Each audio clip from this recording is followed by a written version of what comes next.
अस्सलाम वालेकुम सामीन। 29 रबीउल अव्वल और 15 अक्टूबर है। खबर का उन्वान है ट्रक और बस की टक्कर में 12 लोगों की मौत और 23 जख्मी। बता दें इस बस में 35 लोग सवार थे और ये हादसा मुंबई के औरंगाबाद इलाके का है।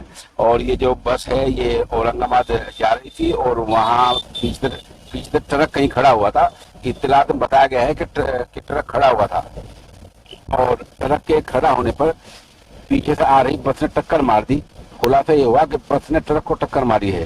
टक्कर लगती 12 लोगों की मौके पर मौत हो गई है और 23 जख्मी हुए हैं। इन जख्मियों को मकामी अस्पताल में दाखिल कराया गया है।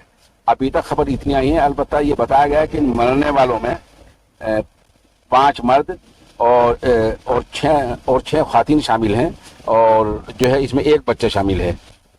इनके नाम क्या है अभी तक खबर नहीं है। खबर जैसे जैसे अपडेट होती रहेगी हम आपको इंशाल्लाह बताते रहेंगे।